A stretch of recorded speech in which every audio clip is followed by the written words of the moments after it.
You know, have you ever had an experience where it lasted your whole life?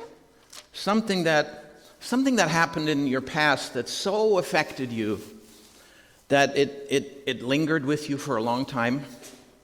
You know, something that makes such a lasting impression that it feels that like it just happened yesterday. I had something like that happen to me, and it happened a long time ago, when I was much younger. And you know, when I think about it, the impression was so strong that I still remember it today, all of the details and everything, and it was life-changing. It was transforming. Oh, I forgot to introduce myself. My name is Melchior Abbasid Nazavadeh. My friends just call me Mel. And you know, this impression I had, well, I should start from the beginning.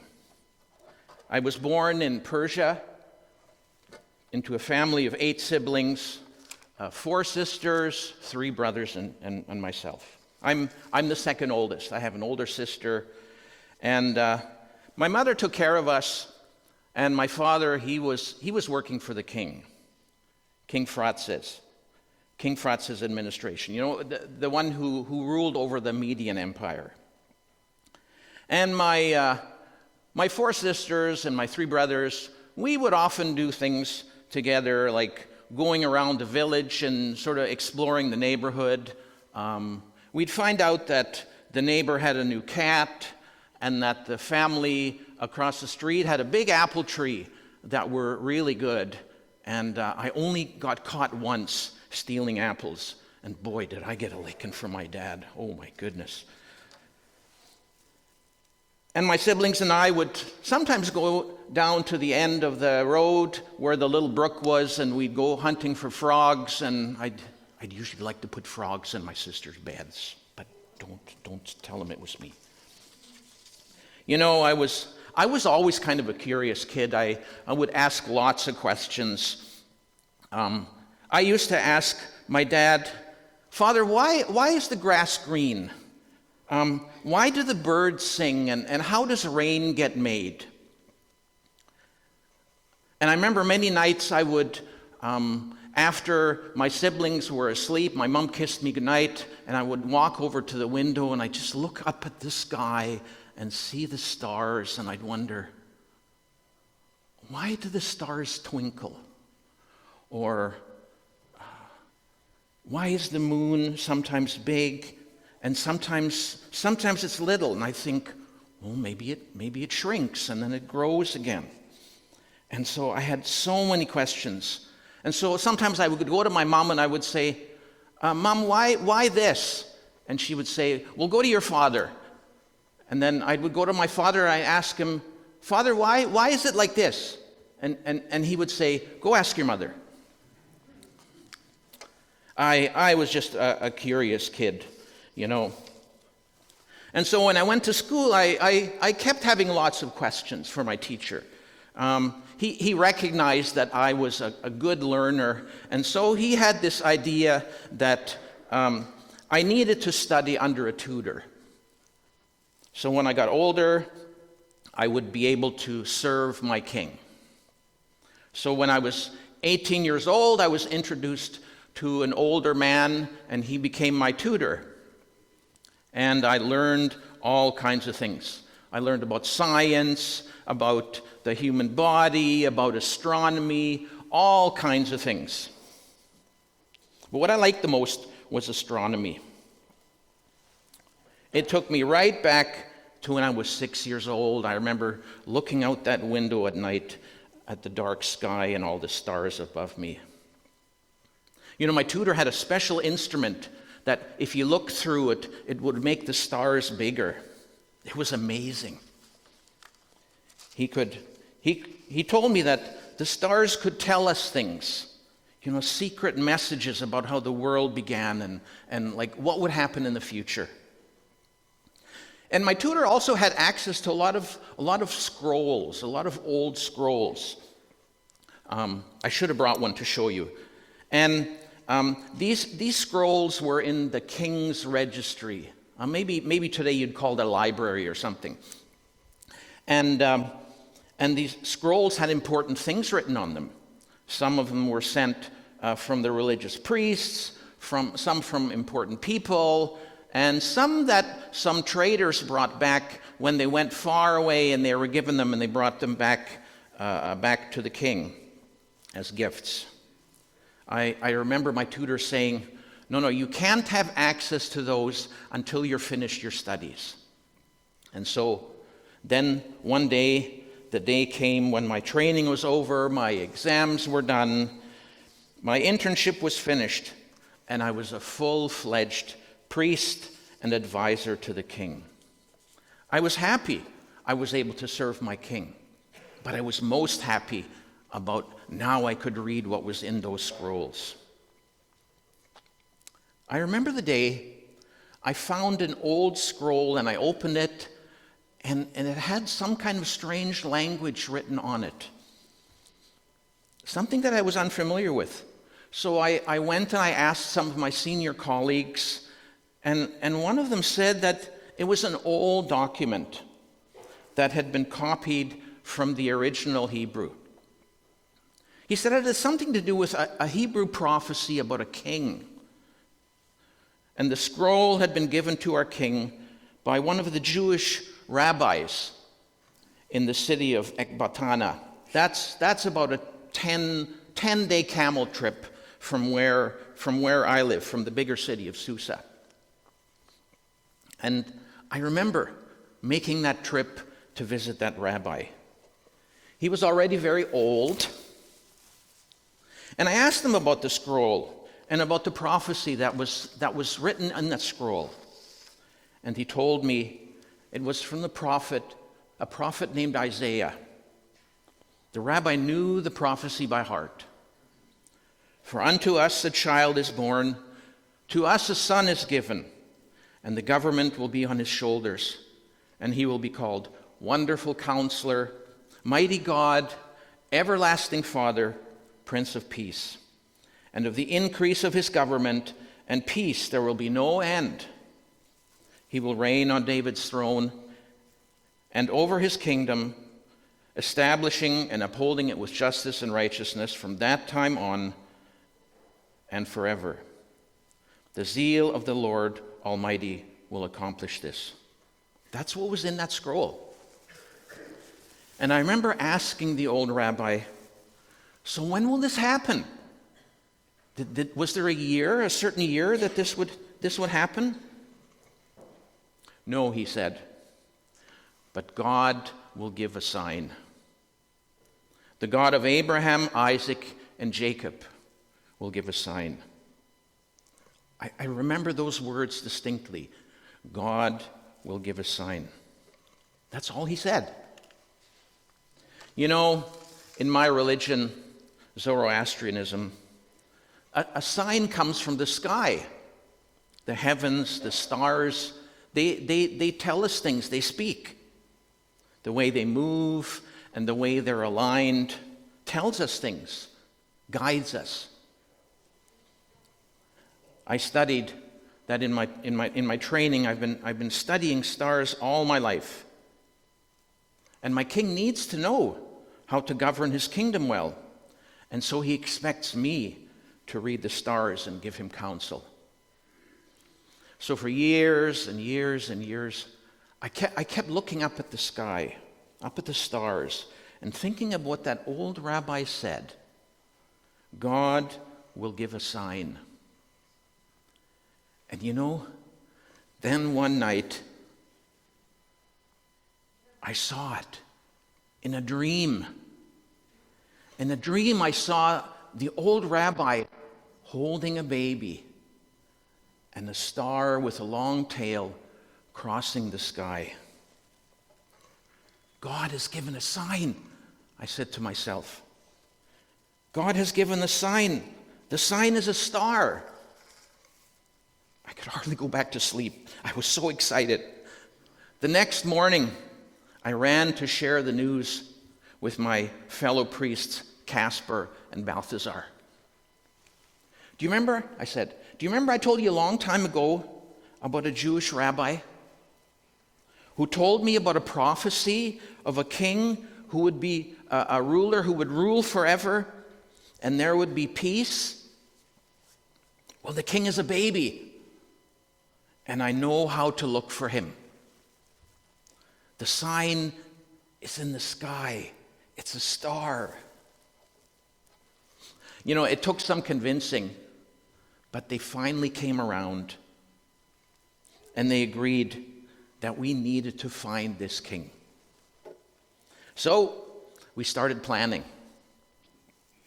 We didn't know which way we'd go, but we thought it was probably going to be a long trip. You know, it felt kind of scary and exciting at the same time. But I felt that I was somehow being guided, maybe by the spirit of this new baby king that I was trying to find. You know, that reminds me of another story that this old rabbi told. He told me about a man, and I think his name was Abraham. His God asked him to go on a trip to a faraway place, and he wasn't told where to go either. You know, this Abraham had to trust God too, even though he couldn't see far down the journey. And every day Abraham, he'd ask God, God, which way do I go today? What do I do now? It was hard for Abraham to trust, but he was rewarded for his faith. You know I had to trust too, even though I kept looking up. All we could do was keep looking up and following, just like Abraham. He could look up and say, God, I don't know, and I don't understand all that's happening, but I trust you. Have you ever felt that way? You're called to something and you had to trust, even though you couldn't see the end of the journey, even though you couldn't see the road ahead of you, or you were in a situation that was difficult or unexpected, and you didn't understand why. Why was it like that? But all you could do was trust. You know, I learned that trust from that new king that we found at the end of our long trip, because he really is the wonderful counselor, the mighty God, the everlasting Father, the Prince of Peace. He indeed is worthy of our worship. Oh, but I'm getting ahead of myself. So Casper, Balthazar, and I went to our king to get permission to make our trip.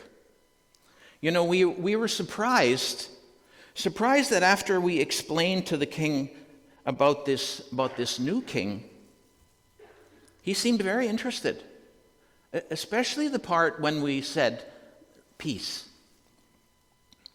So he granted our request, and then we began to get ready.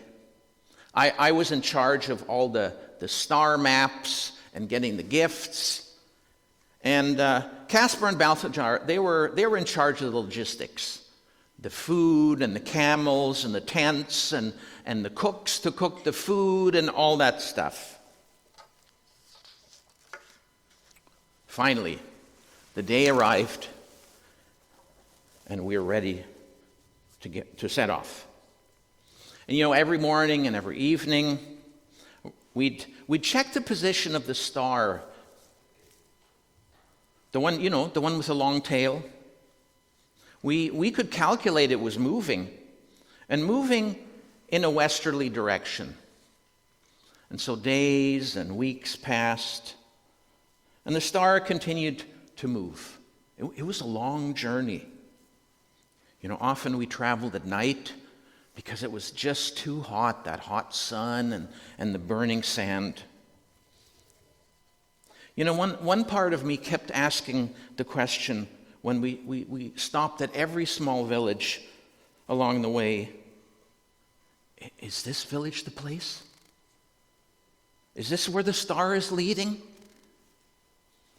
And the other part of me said, remember what the old rabbi said. God will give a sign. So I had to keep trusting God every day that the God of the rabbi would come through, that he would show us the way. And you know what? And I also remember another story that the old rabbi told me about this Jewish God who led his followers through the desert, kind of like we were going through the desert. And when they got thirsty, God miraculously found water for them. That when their enemies were chasing them, God took care of that too. He drowned them. And their God even made their clothes and their shoes not wear out for 40 years. You know, remembering that story makes me wonder if their God is somehow involved, maybe somehow he's involved in our story too, our journey to find the baby king. Maybe he can do amazing stuff for us too. And you know, we did see amazing stuff on our journey. Things that we worried about, God took care of that. Like the time when one of the helpers got stung by a scorpion, and we thought for sure he would die. But he didn't. He survived. You know, he became so sick, but he recovered. And then there was times where we didn't know what to do. We needed water for our animals. And then all of a sudden, we'd look, and over the horizon, we could see there's an oasis. And so we had water. You know, so many things like that happened in our journey. And I started asking myself the question, I know we Persians have a god named Zarathustra, but he can't do things like this Jewish God. He doesn't care about the little things in our lives like this Jewish God.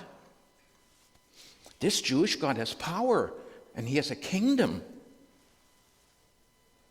And this baby that'll be born, the one we're looking for, is a Jewish king. The prophecy said that his kingdom and his peace will have no end. This God is worthy of our worship. He's so faithful to his people in that desert story. He seems to be guiding us and providing us on our journey. What will I do when I find that baby king? I think I need to thank him, to worship him. What about you? Has he been faithful to you? Oh, sorry, I'm getting ahead of myself here. So we kept going on this journey. Every evening and very early every morning we continued to make our calculations. And we calculated the star was moving. So we continued to follow. You know, we traveled almost 2 months until finally that day, oh, I remember it, we arrived in Jerusalem. You know, we knew we had gotten direction right, but we weren't exactly sure of the right place. You know, we asked around, but most of the time we got strange looks. The local Jewish people, they'd ask us, "Where are you from?" "Persia," we said. "Are you Jewish?" "No," we said.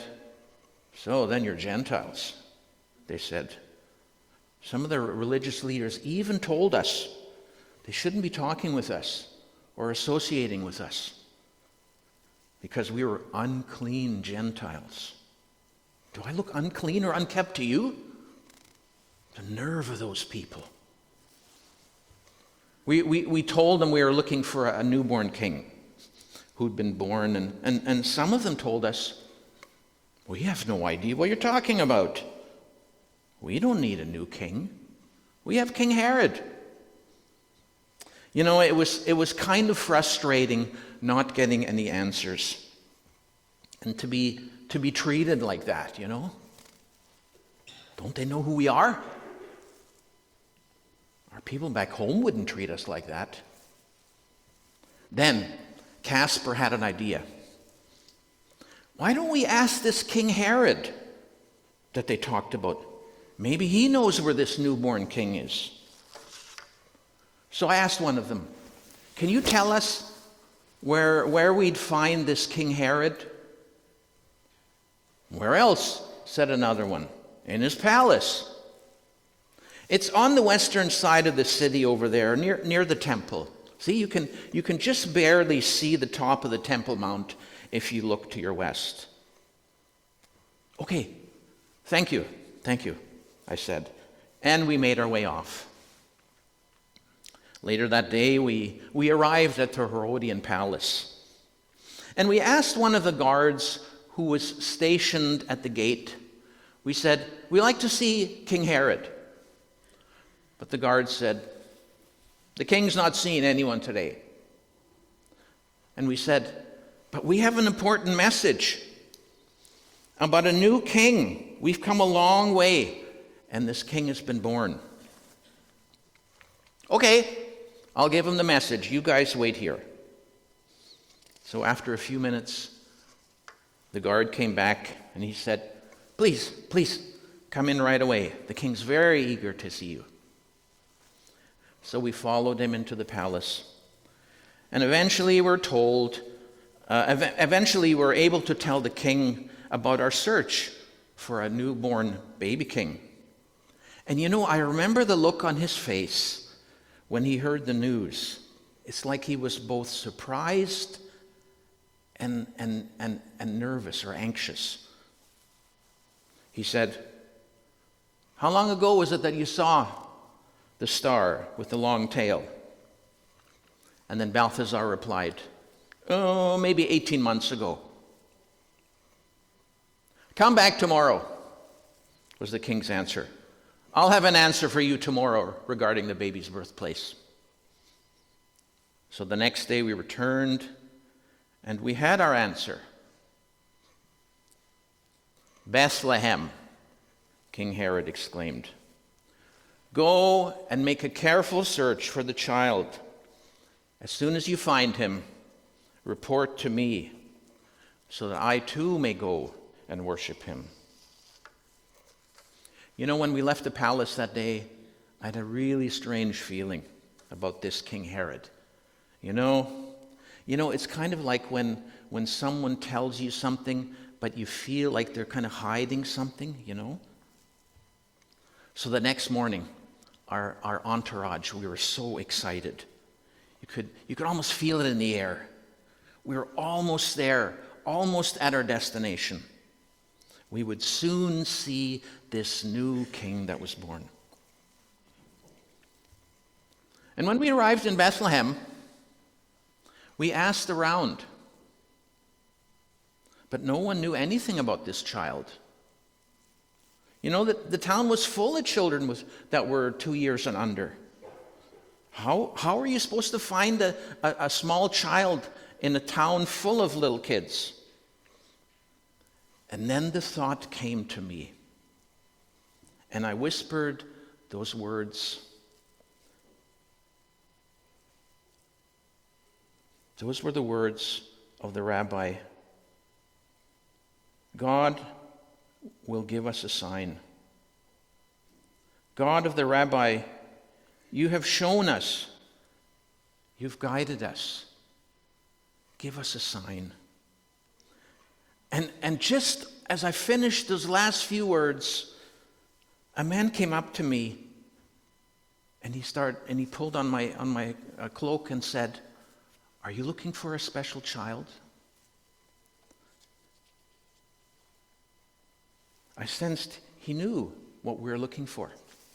I said, "Yes." And he said, "Follow me." And it wasn't long before we were standing in front of a house. You know, the man knocked on the door and called in, "Mary, there are people here who have come to see Jesus." And no sooner did the door open And there before us stood a small child with its mother. I've never been so moved in all my life as I was at that moment. All I could do was bow down. Caspar and Balthazar bowed down too. And soon, everyone in our entourage had knelt down.